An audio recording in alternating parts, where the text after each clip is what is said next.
우리 같이 올해 표어를 같이 외우겠습니다. 교회여 일어나라, 예배로 일어나라.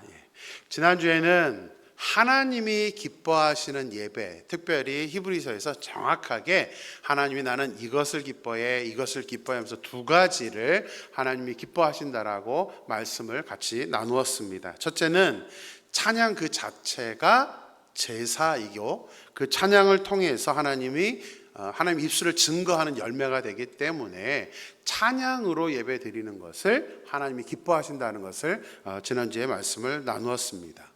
우리 교회 안에 이렇게 찬양의 요소가 있다는 거, 우리 찬양팀이 꾸려져서 연습을 하고 앞에 찬양을 인도하고 하는 그 찬양으로 예배를 드리는 것 자체는 하나님이 기뻐하는 일이기 때문에 모든 교회가 열심히 또 그것을 최선을 다해서 하고 있는 것입니다.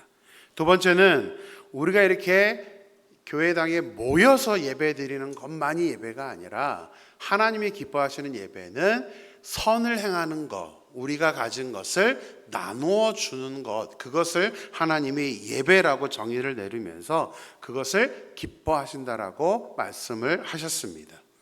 지난주에도 말씀드렸던 것처럼 앞으로 우리 임마누엘 교회는 저는 소망하고 바라는 게 그런 겁니다. 우리 임마누엘 교회가 참 좋아, 정말 다닐 만한 교회야 라는 그런 소리를 들을 수 있도록, 할 수 있도록 정말 어떤 일이든 특정 인만 우리가 쳐다보면서 특정 인만 바라보는 게 아니라 어떤 하나님이 기뻐하는 일을 할 때는 우리 모두가 다 조금씩 내가 분담하고 동참해서 어떤 일들을 이루어 나가는, 저는 그런 교회가 참 좋은 교회다라는 생각을 하게 됩니다. 그래서 이번 여름 성경학교 이후에 우리 원주민 선교가 이어지는데 그 원주민 선교회에도 여러분들이 모두 다 보내는 선교사가 되어 주셔서 이번 여름 우리 모든 프로그램들이 하나님의 은혜 안에서 정말 잘 기쁘게 이루어지며 사역하는 자들이 좀 기쁘게 사역할 수 있는 그런 우리 임마누엘 교회가 될 수 있게 되기를 주님의 이름으로 축원합니다. 이 시간 옆 사람에게 인사하겠습니다. 아예 선포해 주세요. 당신은 하나님이 기뻐하는 예배자입니다. 우리 그렇게 인사하겠습니다.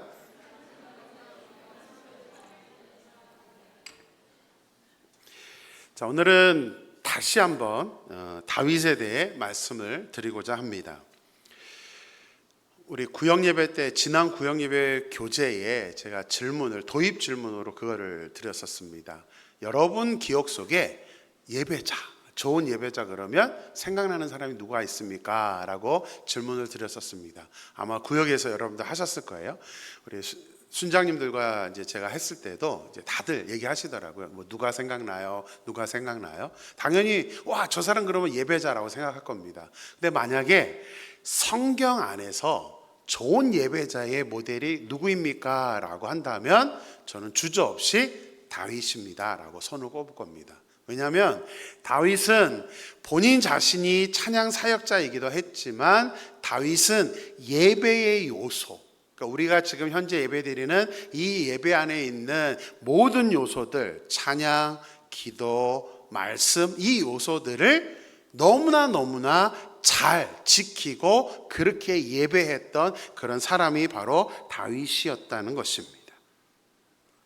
그래서 이 예배 요소들을 한번 어떤 모습을 다윗이 어떻게 지켜나갔는지를 몇 가지만 잠깐 소개를 해드리겠습니다. 시편 5편 1절 2절입니다. 같이 읽겠습니다. 여호와여 나의 말에 귀를 기울이시사 나의 심정을 헤아려 주셔서 나의 왕 나의 하나님이여 내가 부르짖는 소리를 들으소서. 내가 주께 기도하나이다. 자, 어떤 걸 얘기하고 있죠? 기도에 대한 부분인데, 예배 요소 중에 우리 기도라는 요소가 있는데 다윗이 지금 어떻게 했대요? 내가 주께 기도하나이다. 제가 기도하는데 어떻게 기도했대요? 그 앞에 보면요, 부르짖어 기도했대요. 다윗은 기도할 때마다 하나님께 부르짖어서 기도를 했던 사람입니다. 근데 단순히 그냥 소리 내서 기도했다 이런 의미가 아닙니다. 그 다음 시편 6편 6절의 말씀을 보면 좀 더 다른 설명이 있습니다. 같이 읽을까요? 내가 탄식함으로 피곤하여 밤마다 눈물로 내 침상을 띄우며 내 요를 적시나이다. 다윗은 자신의 침상에서 탄식을 했다고 합니다. 그냥 소리 높여 그냥 막 이게 악쓰는 그런 기도가 아니라 그 마음속에 이게 탄식함이 있었던 거예요. 탄식함으로 기도를 했는데, 부르짖어 기도하는데 어땠대요? 얼마나 기도를 했으면 피곤할 정도로, 자신의 몸이 피곤할 정도로 그렇게 기도를 했다는 것입니다. 이렇게 부르짖는 기도를 하면 참 힘듭니다. 저도 금요 예배가, 우리 금요 성령 집회가 있는 날은 주일날 굉장히 힘들어요.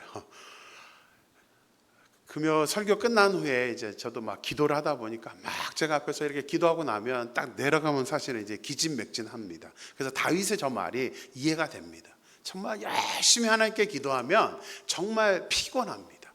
근데 그 다음 단어, 이 표현을 보면 좀 재밌습니다. 내가 탄식함으로 피곤하여 밤마다, 매일 밤마다 눈물로 내 침상을 띄우며 라고 말하고 있습니다. 그러니까 매일 우는데 침상을 띄운대요. 띄운다는 게 무슨 뜻인지 아십니까? 침상을 띄우다. 제가 생각에 아마 이 성경을 번역하는 사람이 굉장히 고민했을 것 같아요. 왜냐하면 히브리어 단어가 조금 재미있는 표현이거든요. 히브리어의 띄우며라는 단어는 무슨 뜻이냐면 수용하다입니다. 수용을 하다. 그러니까 지금 그대로 직역을 해드리면 내가 탄식함으로 피곤하여 밤마다 눈물로 내 침상에서 뭐 하고 있다? 수용하고 있다라고 지금 얘기를 한 거예요. 요를 적실 정도로. 그러니까 아마 이걸 번역하는 사람들이 이렇게 번역하면 될까? 아마 고민하다 보니까 내 침상을 띄우며라고 이렇게 번역을 했습니다. 물론 이제 과장법적인 표현입니다. 다윗이 이렇게 말하고 있는 이유는 뭐냐면 그만큼 절실하게 하나님께 눈물로 소리 지르면서 부르짖으면서 탄식하면서 그렇게 기도를 했다는 것입니다. 밤마다 집에서 이렇게 기도하시는 분 계신가요? 침상에서 우시면서 침상이 젖을 정도로 기도하시는 분 계시나요?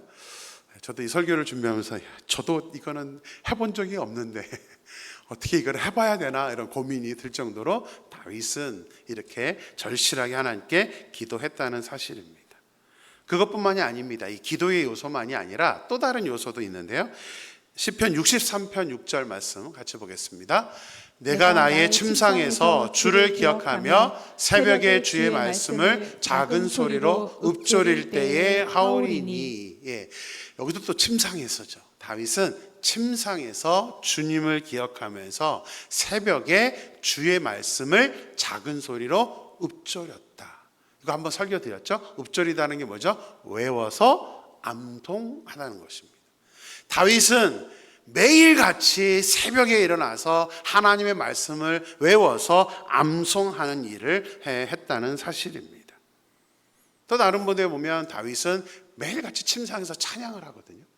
그러니까 다윗은 우리 지금 예배의 요소인 찬양, 기도, 말씀 이거를 혼자 자기 침상에서 매일같이 그렇게 했다는 사실입니다.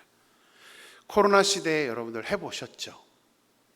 코로나 시대에 영상으로 예배드리는 그 모습을 생각해 보세요. 저도 처음에는 어쩔 수 없이 영상으로 예배드려야 되니까 그래도 목회자니까 양복을 입고 이렇게 처음에 예배를 시작했습니다.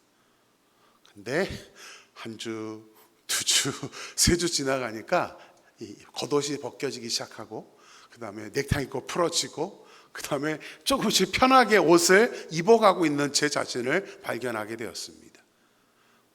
여러분들 영상으로라도 다행히 영상은 있어서 우리가 예배를 드리는데 여러분 혼자 집에서 한다 생각해 보세요. 다윗처럼 혼자 찬양하고 혼자 막 울면서 기도하고 혼자 그 말씀을 막 외우면서 은혜 받는 그 모습을 여러분들이 하실 수 있을까요? 또 그렇게 하고 계신 분들이 계시나요? 제가 우리 여기 계셔서 그러지만 우리 최선혜 집사님 댁에 신방을 갔다가 큰 도전을 받은 적이 있습니다. 집사님 입구에 가면 이제 집사님 맨날 새벽마다 앉으셔서 새벽 시간을 갖는 그 사무실이 있으시다 그러더라고요. 근데 거기 딱 보니까 책상 위에 성경 구절이 이렇게 막 쓰여 있었습니다. 꽤 많이 쓰여 있었어요. 그래서 집사님 이게 뭐예요? 그랬더니 집사님께서 새벽마다 암송하는 그런 성경 구절입니다. 현재까지 그때 당시에 150절을 외우고 있습니다. 제가 충격받았습니다. 제가 몇 구절이나 외우고 있나 한번 생각했는데 그러지 않았거든요. 많지 않거든요. 근데 그렇게 새벽마다 외우시고 있는 그 모습에 제가 굉장히 충격을 받았고 도전을 받았었습니다. 이준희 집사님은 위에서 우리 집사님이 그 외우시는 소리 때문에 2층에서 새벽마다 잠을 깨신다고 그러더라고요. 그래서 죄송해요. 제가 집사님한테 집사님도 내려오셔서 하시면 좋을 텐데 이제 그러면서 제가 농담을 했던 기억이 납니다. 정말 쉽지 않죠. 내 침상에서 내가 이렇게 매일 예배를 드린다는 것은 이게 정말 힘든 그런 일입니다. 그런데 다윗은 그것을 했습니다. 그런데 이것이 너무나 중요합니다. 예배라는 것을 우리가 제대로 좀 인식을 해야 되는데 우리는 예배 그러면 이렇게 교회에 와서 예배 드리는 것만 생각합니다. 그러나 하나님이 우리에게 원하시는 예배는 이렇게 공동체적인 예배만은 아닙니다. 우리가 월화수목금토라는 용어를 쓰죠. 월요일, 화요일, 수요일, 목요일, 금요일, 토요일 이런 용어를 씁니다.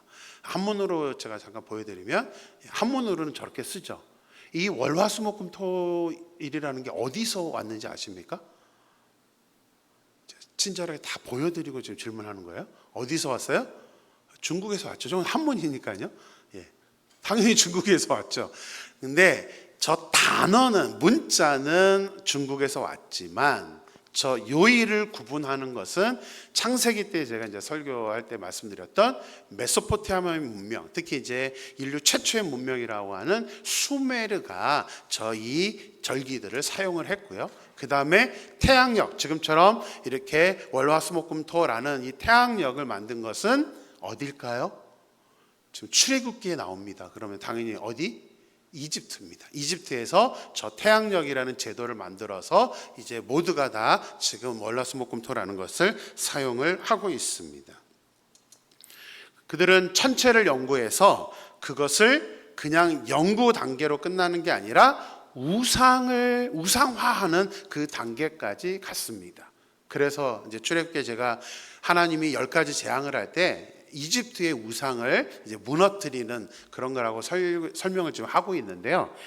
자, 우리는 보통 저 월화수목금토 중국에서 온 거를 따지면 달, 불, 물, 나무 뭐 이렇게 생각합니다. 그런데 원래는 그게 아닙니다. 이집트에서 저거를 만들었던 것은 그것이 아니라 월요일은 달은 맞습니다. 화요일은 뭘까요? 불화자인데 화요일은 뭘까요? 화성입니다. 수요일은요? 수성. 목요일은요? 목성. 금요일은요? 금성. 토요일은요? 토성. 일요일은요? 태양. 그렇죠? 원래는 그렇게 했던 것입니다. 근데 이제 중국 사람들은 그거를 이제 나무 뭐 이런 걸로 바꾸어서 저렇게 했을 뿐입니다. 제가 중국에서 사는 동안에 중국 사람들 달력을 보니까 요일을 쓸 때는 저렇게 쓰기는 하는데 실제로 이 사람들이 월화수목이라는 단어를 쓰지를 않습니다. 두 가지 다른 문자로 사용하는 것을 제가 보게 되었는데요. 두 가지 중에 하나는 이제 이렇게 씁니다. 뭐죠 저게? 앞에는 별성자고요. 그 다음에는 기간할 때의 기자죠. 여러분들은 잘 모르시는데 우리 교회는 우리 중국에서 온 우리 형제 자매가 있습니다. 저 맨 뒤에 앉아 있는데 왕창이라는 우리 자매는 이제 중국 자매인데 제가 지금 새가족 교육을 중국어로 이제 하고 있는데 저 자매는 알 거예요, 그죠? 뭐라고 부르죠 저거를? 싱치이, 싱치알, 싱치산 이렇게 발음을 합니다. 별의 기간. 별로 만든 기간이라는 의미로 저렇게 사용합니다. 근데 저거보다 더 많이 사용하는 게 있습니다. 보여주시면 한문 세대가 아닌 분들은 도대체 저게 뭔 자요 하실 수도 있는데 무슨 자인지 아세요? 무슨 자일까요? 도대체 저게 어디서 온 문자지? 중국어 발음으로는 리바이라고 합니다. 리바이, 리바이알, 리바이산 이렇게 발음하는데요. 한국 발음으로 하면 예배라는 단어입니다. 예배일, 예배 첫날, 예배 둘째 날, 예배 셋째 날 이렇게 부릅니다. 제가 중국 사람들한테 물어봤습니다. 아마 예배 끝나고 제가 새가족 할 때 우리 왕창한테도 또 물어볼 건데 왜 예배 1, 예배 2라고 썼느냐라고 질문을 하고 조사해 봤는데요. 아는 사람이 없습니다. 15년 동안 아직도 대답을 듣지 못했습니다. 누가 저거 썼는지 언제부터 썼는지를 잘 모릅니다. 하지만 저는 오히려 저러다 보니까 중국 지체들한테는 제가 설교하기가 너무 좋았어요. 왜요? 첫째 날도 예배, 둘째 날도 예배, 셋째 날도 예배. 그러니까 당신들은 맨날 저거 말하고 있으니까 예배 안 드리면 안 돼. 그랬더니 다들 그래도 아멘 하시더라고요. 제가 왜 장황하게 이런 것을 설명하고 있는 걸까요? 예배는 주일날만이 예배가 아니라는 것을 말씀드리는 겁니다. 다윗도 밤마다 새벽마다 하나님께 그렇게 예배를 드렸습니다. 우리가 드리는 매일매일의 시간이 예배여야 된다는 사실입니다. 물론 주일 예배도 중요합니다. 이것은 공동체적 예배입니다. 개인의 예배가 아니라 우리가 함께 모여서 함께 한 목소리로 찬양하고 함께 기도하고, 또 예배는 찬양 기도만이 아니라 어떤 요소도 있습니까? 교제라는 요소도 있죠. 그래서 함께 우리가 식사하면서 교제하고 봉사하고 이런 모든 공동체적인 요소를 포함해서 드리는 게 지금 우리가 드리는 예배입니다. 이것도 너무나 중요합니다. 그런데 더 중요한 것은, 저는 오히려 더 중요하다고 생각해요. 모여서 예배 드리면서 교회 안에서는 얼마든지 우리가 예배 드리는 척 할 수는 있습니다. 더 중요한 것은 우리의 침상에서의 모습입니다. 우리 집 안에서 과연 우리는 어떠한 모습으로 서 있는가? 이게 중요하기 때문에 이 매일의 예배를 우리는 생각을 해야 된다는 사실입니다. 이 공동적인 예배도 당연히 중요합니다. 제가 무시하는 게 아니라 이 주일 예배도 중요하고 또 수요 예배도 중요하고 금요 예배도 우리가 함께 모이는 날이기 때문에 이것도 중요하다는 것을 여러분들이 반드시 인식하되, 우리가 개인적으로 하나님과의 만남을 갖는 시간, 이 시간을 과연 우리는 어떻게 보내고 있는가? 제가 그래서 하실 수 있도록 큐티를 강조해 드렸던 이유가 거기에 있습니다. 말씀 보면서 하나님과 만남의 시간을 갖는 것, 이것이 너무나 중요하다는 사실입니다. 일반적으로 능력이 있는 사람, 고위 관료에 있는 사람들은 이미 자신이 가지고 있는 것만으로도 충분하기 때문에 굳이 하나님을 의지할 필요가 없습니다. 부르짖어 기도하고 간절히 하나님 앞에 나와서 말씀을 묵상하고 외울 이유가 없습니다. 그들은 자기를 더 믿습니다. 자기 돈을 더 믿습니다. 그런데 다윗은 이 일반적인 생각, 일반적인 힘을 갖고 있는 사람들, 돈을 갖고 있는 사람들의 이 행동을 다윗은 뛰어넘는 사람이었습니다. 왕입니다. 부족할 게 아무것도 없는데 왜 다윗은 밤마다 하나님께 부르짖어 눈물로 수용을 할 정도로, 자기 눈물로 수용을 할 정도로 그렇게 기도를 간절히 기도하고 했었고, 또 어떻게 새벽마다 그렇게 하나님의 말씀을 묵상을 할 수 있었을까요? 그래서 다윗을 정말 하나님이 기뻐하는 예배자라고 할 수가 있었던 것입니다. 물론 그렇다고 다윗이 완벽한 사람은 아니었습니다. 다윗은 우리가 잘 알죠. 육체적인 정욕을 이기지 못해서 간음죄 플러스 살인죄까지 저질렀던 사람입니다. 사사시대 엘리 제사장이 자신의 아들들을 온전한 믿음으로 양육하지 못했던 것처럼 다윗도 사무엘서를 보면 유독 다윗은 아들들에게 약했습니다. 아들들이 잘못해도 다윗은 훈육하지 않았습니다. 제대로 하나님의 말씀으로 그들을 양육하려고 하지 않았습니다. 본인은 그렇게 살았지만 아들들을 제대로 하나님의 사람으로 만들려고 하지 않았기 때문에 훈육을 하지 않음으로 말미암아 다윗의 아들들은 계속해서 다윗에게 반항을 했고 반란을 일으켜서 왕권을 빼앗으려고 했습니다. 아들들이 다 그랬습니다. 너무나 다윗은 부족한 부분이 많습니다. 여러 가지 문제를 노출했던 사람입니다. 그런데 성경은 하나님은 다윗을 뭐라고 평가하셨죠? 여러분들 잘 아는 거, 다윗은 하나님 마음에 합한 자, 그죠? 다윗은 하나님 마음에 합한 자라고 했습니다. 아니 이해가 안 가요. 간음하고 살인 저지른 사람이 하나님의 마음에 합하다면 우리들은 다 마음에 합하죠. 우리는 그런 죄 지은 적이 없잖아요. 근데 들으신 분 계세요? 신민경은 내 마음에 합한 자다. 저도 아직 들어보지는 못했습니다. 왜 다윗은 이런 평가를 들을 수 있었을까요? 마음에 합한 자라는 건 사실은 올드 버전입니다. 옛날 개역 한글일 때 버전이고요. 제가 한번 새로 번역된 거를 보여드릴게요. 사도행전 13장 22절 같이 읽겠습니다. 패하시고 다윗을 왕으로 세우시고 증언하여 이르시되 내가 이새의 아들 다윗을 만나니 내 마음에 맞는 사람이라 내 뜻을 다 이루리라 하시더니, 옛날에는 내 마음에 합한 자다라고 말했지만 지금 이제 새로 번역은 내 마음에 맞는 사람이야 라고 이제 번역을 달리했습니다. 근데 저는 개인적으로는 내 마음에 합하다는 게 좀 더 좋습니다. 하도 많이 들어서 내 마음에 합한 사람. 여러분도 그런 사람도 있잖아요, 그죠? 저 사람은 내 마음에 합한 사람, 내 마음에 맞는 사람. 근데 하나님이 누구를? 다윗을 내 마음에 맞는 사람이라고 지금 말씀하고 있다는 사실입니다. 그럼 왜 하나님께서 탈도 많고 흠도 많고 부족한 게 많은 이 다윗을 왜 내 마음에 맞는 사람이라고 하셨는가? 그것이 저는 여러 가지로 설명할 수 있는데 오늘 시편 29편 1, 2절 본문에 자세하게 설명하고 있다고 생각합니다. 한번 다윗이 어떠한 사람이었나? 그 모습을 한번 오늘 본문을 통해서 같이 한번 살펴보겠습니다. 오늘 말씀을 다시 한 번만 우리 같이 읽겠습니다. 너희 권능 있는 자들아 영광과 능력을 여호와께 돌리고 돌릴지어다. 여호와께 그의 이름에 합당한 영광을 돌리며 거룩한 옷을 입고 여호와께 예배할지어다.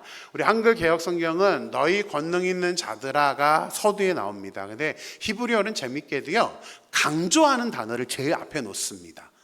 또 뭐 명령어나 이런 것들을 앞에 놓는 편인데 히브리서에 있는 대로 그대로 제가 말씀을 드리면 히브리서에는 여호와께 돌리고 돌릴지어다 영광과 능력을 너희 권능 있는 자들아, 이렇게 순서가 되어 있습니다. 자, 뭐가 먼저 중요한 거예요? 다윗의 마음에는 여호와께 돌리고 돌려라, 이것을 다윗은 더 크게 생각하고 있는 것입니다. 다윗이 왜 여호와께 돌리고 라는 말을 제일 먼저 첫 절로 썼냐면, 하나님께 영광을 돌리는 것은 권유하거나 부탁하거나 하는 그게 아니라 선포이고 명령이라고 생각했기 때문입니다. 그냥 명령어예요. 여호와께 돌리고 돌릴지어다. 그래서 2절 끝에도 영광을 돌리며 2절 안에 3번이나 반복해서 다윗은 영광을 돌려야 한다, 하나님께 영광을 돌려야 한다는 것을 지금 강조하고 있는 것입니다. 다윗의 마음에는 하나님께 영광을 돌리는 것, 다시 현대말로 예배하면 하나님께 예배 드리는 것은 명령으로 하는 일이라는 거예요. 좀 예배 좀 드려줘, 예배 좀 올래가 아니라 돌려, 이렇게 다윗은 지금 우리에게 선포하고 명령을 하고 있는 것입니다. 자, 부모님 만나는 거 한번 생각해 보시면 쉽습니다. 부모님이 가까이 살지 않는 경우에는 어쩔 수 없지만 가까이 살고 계시다면 부모님을 만나는 것을 누구에게 권면받아야 될 일인가요? 누구한테 부탁받아야 될 일인가요? 아무도 그렇게 생각하지는 않을 겁니다. 부모님 찾아뵙는 것은 자녀로서 당연히 가야 되는 거죠. 당연히 부모한테 가야 되는 건데, 예배도 마찬가지인데 우리는 이 예배에 대해서 안타까운 것은 이거를 설명을 들어야 되고 설득을 받아야 되고, 예배 좀 이렇게 드리세요. 지금 제가 여러분들에게 그렇게 하고 있는 겁니다. 예배로 일어나라. 이것은 사실은 저는 정말 주제로 더 이상 삼고 싶지 않은, 앞으로는 다시는 설교하고 싶지 않은 부분입니다. 여러분들한테 예배는 이렇게 드려야 되는 거예요 라고 저는 설명하고 싶지 않습니다. 왜요? 당연한 거를 왜 설명을 합니까? 그냥 명령하면 됩니다. 예배 드리세요, 똑바로 드리세요, 그렇게 말하면 되는 겁니다. 다윗이 지금 그렇게 선포를 하고 있는 것입니다. 나를 구원해 주신 아버지, 나에게 은혜를 주신 그 하나님께, 그 하나님을 만나러 가는 것은 너무나 당연한 일입니다. 주일만이 아니라 수요일, 금요일, 아니 다윗처럼 매일 하나님을 만나는 것은 우리가 자녀된 자로서 또 하나님의 그 모습으로 은혜를 받은 사람이기 때문에 당연히 해야 되는 일이죠. 옛날 조선시대 생각해 보세요. 자녀들이 아침마다 해야 될 일이 뭐였죠? 문안 인사, 그죠? 부모님에게 찾아가서 눈을 뜨자마자 부모님에게 찾아가서 문안 인사하는 것이 자녀에 대한 도리였습니다. 어떻게 보면 우리는 유교보다도 못한 거예요. 유교는 그렇게 하게끔 우리를 말하는데 우리는 그렇게 하고 있지 않잖아요. 하나님께 문안 인사드리고 하나님을 만나는 것은 너무나 당연하다는 거죠. 제가 중국에서 이제 더 이상 사역을 하지 못하고 이제 저희 파송교회에 나와서 이제 사역을 할 때였습니다. 장례 예배가 있어서 이제 교회에서 다 모이셔서 우리 권사님들을 제가 이제 교회 밴으로 이제 제가 운전을 해서 권사님들과 함께 이제 장례식장에 가게 되었습니다. 장례식이라 이제 분위기가 좀 그럴 분위기인데 장례식장 그 가는 차 안에서 우리 권사님들의 대화 때문에 제가 빵 터졌던 적이 있습니다. 웃으면 안 되는데 너무 제가 웃겨가지고 이제 웃었던 적이 있습니다. 뭐 때문에 웃었냐면 이제 권사님들이 뒤에 앉으셔서 다 이제 막 얘기를 하시는데 요즘 우리 아이들이 오지를 않네. 문안 인사를 안 와. 그러면서 근데 사실 아이들 보고 싶은 게 아니라 손주들이 보고 싶은데 아이들이 와야 손주를 데리고 오잖아요. 그러니까 아이들이 오지 않으니까 손주를 못 봐서 요즘 너무 속상해. 근데 권사님들을 보니까 다 똑같은 거야. 요즘 애들이 이렇게 부모님 마음을 몰라. 그러면서 오지를 않아. 그러면서 막 다들 동의하면서 막 이렇게 막 격양돼 있더라고요. 그래서 진짜 손주도 보고 싶어 하시는구나. 이제 그렇게 제가 이해를 했습니다. 그런데 그 다음 말에 빵 터졌습니다. 아이들이 와주면 손주를 데리고 오면 너무 기쁘대요. 근데 더 기쁜 일이 있대요. 뭔지 아십니까? 네? 더 기쁜 자녀를 키우고 또 이제 엄마 아빠랑 같이 사니까 우리 진아 집사님 정확하게 알아요. 권사님들이 그러는 거예요. 안 오면 속상하고 오면 너무 기쁜데 왔다가 1시간 만에 가면 더 기뻐, 이런 얘기를 하시더라고요. 제가 앞에서 운전하다가 그냥 막 웃어버렸습니다. 그래서 권사님 왜요? 그랬더니 오면 힘들어. 1시간 정도만 딱 얼굴 보고 그래서 매일 1시간만 왔으면 좋겠어 라고 말씀을 하시더라고요. 사실 제가 그것을 공감하고 있습니다. 제가 보스턴에 있었을 때는 저희 이제 손주를 1년 동안 막 보다 보니까 저 아내가 많이 힘들었어요. 이제 저희 그냥 둘이서 독박 육아를 했기 때문에 저희 아이들 흉을 보자면 저희들이 아이를 봐줄 테니까 니네들이 좀 편하게 있어 그랬더니 이놈들이 그 말을 진심으로 믿고 일주일에 3일씩 축구를 다녔습니다. 저희 딸도 축구 좋아하거든요. 그러니까 둘이 똑같이 일주일에 3일을 저녁에 저희들한테 맡겨놓고 막 이게 축구를 하고 오죠. 뭐 일한다고 나와보지도 않고 둘이 이제 아이를 봐야 되니까 저희가 그때 하나님께 기도하면서 하나님 저희 빨리 좀 사역지 정해서 떠나고 싶습니다 라고 하나님께 기도했습니다. 그런데 저희가 앞불사 구체적으로 기도를 잘 못했어요. 그냥 하나님 일할 수 있는 교회를 가게 해달라고만 기도했지 좀 가까이 있거나 아니면 뭐 직항이 있는 그런 기도를 안 했다 보니까 위니펙에서 보스턴은 직항이 없네요. 한번 가려고 그러면 하루를 그냥 낭비를 합니다. 그러니까 금방 가볼 수가 없어요. 그랬더니 지금은 너무너무 보고 싶은 거예요. 죄송합니다. 딸 아들은 별로 안 보고 싶은데 손주가 그렇게 보고 싶어요. 근데 가지 못하니까 저희는 이제 매일 출근했다가 집에 들어가면 뭐 하는지 아십니까? 저희도 이상해요. 둘이 각자 따로 핸드폰 보면서 손주 동영상 보는 게 하루 일과입니다. 집에서 그냥 누워가지고 과거 거 다 돌려보고. 하나님도 제가 보기에는 똑같습니다. 근데 하나님은 우리 권사님들 얘기처럼 왔다가 1시간 만에 가는 거는 하나님 기뻐하지 않으세요. 왜냐하면 그거는 약간 형식적이기 때문에. 하나님은 우리들이 조금 자주 와서 또 한 번 왔을 때에 좀 깊이 있게 대화하고 만나는 것을 하나님은 원하십니다. 그래서 우리에게 하나님과 예배하는 이 예배를 하나님이 너무나 중요하게 생각을 하시는 것입니다. 다윗은 하나님의 그런 마음을 너무나 잘 알고 있었습니다. 그래서 매일같이 밤에도 아침 새벽에도 하나님을 만났던 거죠. 예배는 만남입니다. 하나님과 함께 하는 것입니다. 특별히 다윗은 하나님의 마음을 알고 오늘 본문에서 우리에게 그런 말을 합니다. 그의 이름에 합당한 영광을 돌리라. 그의 이름에 합당한 영광을 돌리라라고 우리에게 말하고 있습니다. 다윗이 이렇게 말한 이유가 있습니다. 다윗은 아무리 자신이 왕이고 권력이 있는 사람이지만 하나님과 자신의 관계를 제대로 알고 있었습니다. 그래서 하나님의 이름에, 특별히 창조사이시기 때문에 하나님의 이름에 합당한 영광을 돌려야 한다라고 우리에게 선포하고 명령을 하고 있는 것입니다. 우리 1절 말씀만 다시 보겠습니다. 같이 읽을까요?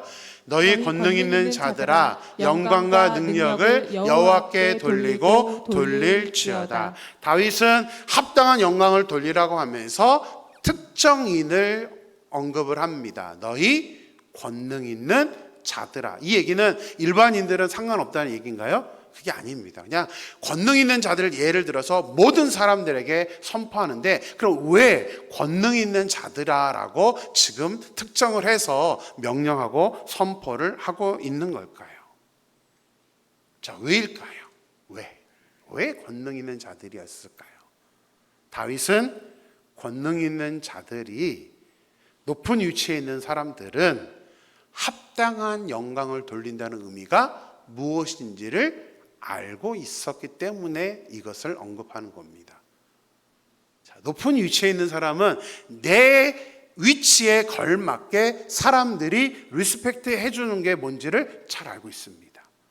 성경에 이해도 되어 있습니다. 우리 마태복음 8장 8절 9절 말씀 같이 읽겠습니다. 백부장이 대답하여 이르되 주여 내 집에 들어오심을 나는 감당하지 못하겠사오니 다만 말씀으로만 하옵소서. 그러면 내 하인이 낫게 싸움나이다. 나도 남의 수하에 있는 사람이요 내 아래에도 군사가 있으니 이더러 가라 하면 가고 저더러 오라 하면 오고 내 정도로 이것을 하라 하면 하나이다. 이 백부장, 저는 참 믿음이 충만한 사람이라고 생각합니다. 이 백부장은 자기가 권력에 있던 사람이, 위치에 있던 사람이니까 자기 윗사람도 있고 자기 아랫사람도 있습니다. 그러다 보니까 명령체계를 잘 아는 거죠.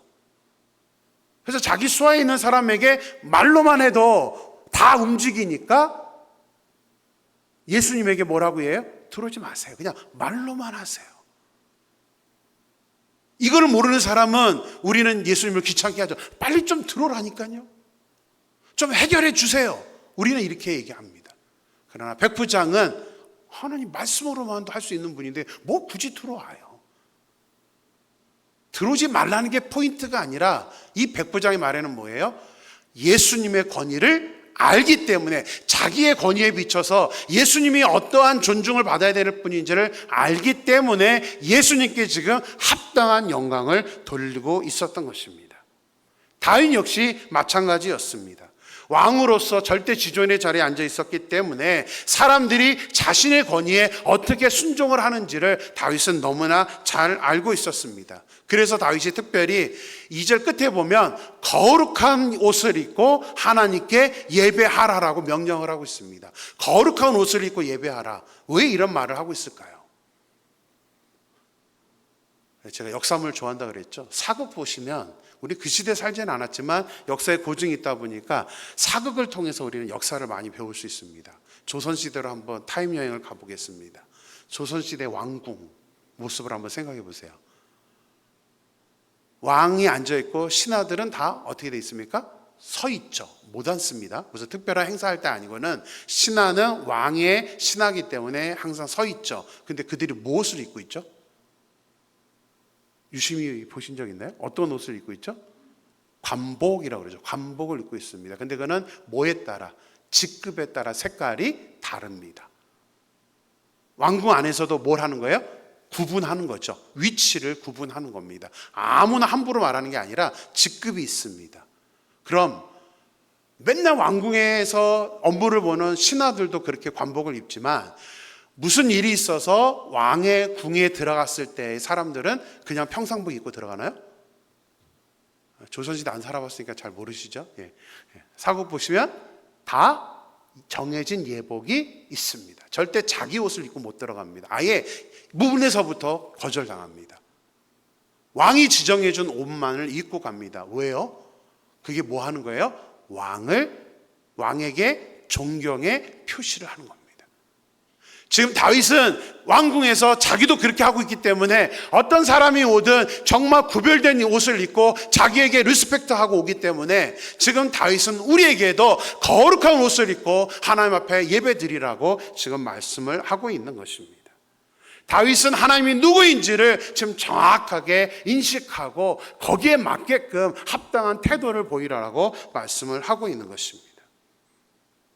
다윗은 그 누구보다도 자기가 왕이지만 하나님이 자기와 어떤 관계인지를 잘 알았기 때문에 다윗은 왕궁에 있으면서도 매일같이 말씀을 읽고 매일같이 밤마다 눈물로 하나님께 간절하게 하나님께 기도했던 겁니다. 부족함이 있어서가 아닙니다. 다윗은 그 안에 하나님에 대한 찬양하고 싶은 마음, 하나님께 예배드리고 싶은 그 열정만으로 하나님께 그렇게 매일같이 예배를 드렸던 것입니다. 사랑하는 임마누엘교회 성도 여러분, 여러분은 하나님을 누구라고 알고 계십니까? 여러분 마음속에 하나님은 도대체 누구이십니까? 아까 우리 예배 전에 찬양했죠. 당신은 영광의 왕. 근데 진짜 그렇게 믿습니까? 진짜 여러분들이 하나님이 영광의 왕이라고 믿습니까? 그러면 우리의 예배의 모습이 달라져야 되는 겁니다. 하나님이 다윗을 내 마음에 맞는 사람이라고 했던 이유는 다윗은 이렇게 하나님께 마땅한 그의 이름에 합당한 영광을 돌릴 수 있는 사람이었기 때문에, 죄가 없어서가 아니라 누구라도 죄는 똑같습니다. 우리 누구라도 죄를 짓습니다. 하나님이 지금도 누구를 내 마음에 합한 사람이라고 하나님이 그렇게 평가하고 우리를 인정해 주느냐? 다윗처럼 온전한 예배를 드리고자 하는 열정, 침상에서라도 눈물을 흘리면서 하나님께 기도할 수 있는 그런 열정을 가진 사람, 그런 예배자는 하나님 지금도 우리에게 그렇게 선포하고 내 마음에 합한 자라고 말씀하신다는 사실입니다. 우리가 정말 하나님을 진정으로 믿는다면, 진정으로 하나님이 나의 왕임을 우리가 고백한다면 이제부터는 우리가 그 이름에 합당한 영광을 돌릴 수 있어야 됩니다. 그것이 제가 예배로 일어나라는 설교를 하는 이유입니다. 말씀드렸지만 다시는 하고 싶지 않습니다. 예배는 제가 여러분들에게 이렇게 하기를 바랍니다라고 권유하는 게 아닙니다. 예배는 우리가 자녀된 도리로서 마땅히 해야 되는데 매일같이 주님께 인사드리고 주님과 만날 수 있는 시간, 그것을 갖는 것이 바로 우리가 온전한 크리스찬의 모습이라는 것입니다. 우리 사무엘상 2장 30절 말씀은 한번 꼭 외우자고 했었습니다. 제가 그냥 보여드립니다. 같이 한번 읽겠습니다. 이게 또 오늘 말씀의 결론입니다. 같이 읽을까요? 나를 존중히 여기는 자를 내가 존중히 여기고 나를 멸시하는 자를 내가 경멸하리라. 저는 소망합니다. 우리 사랑하는 임마누엘교회 모든 성도님들이 주님의 이름을 우리가 아는 만큼 합당한 영광을 돌리되 주님을 존중히 여기고 주님께 온전한 예배를 드릴 수 있는, 그래서 우리 임마누엘교회 예배가 정말 하나님이 임재하시는 예배, 하나님이 기뻐하시는 예배가 될 수 있게 되기를 주님의 이름으로 축원합니다. 우리 같이 한번 우리 말씀을 생각하면서 이 시간 정말 주님께 온전한 영광을 드리기를 원합니다. 그런 마음으로 우리 같이 찬양한 후에 하나님께 기도하겠습니다. 주님 큰 영광 받으소서, 홀로 찬양 받으소서. 모든 이름 위에 뛰어난 이름, 우리가 그 주님을 찬양합니다. 모든 영광과 존귀와 능력 하나님 이 시간 주님께 드립니다. 받으시옵소서, 받으시옵소서라고 우리가 그래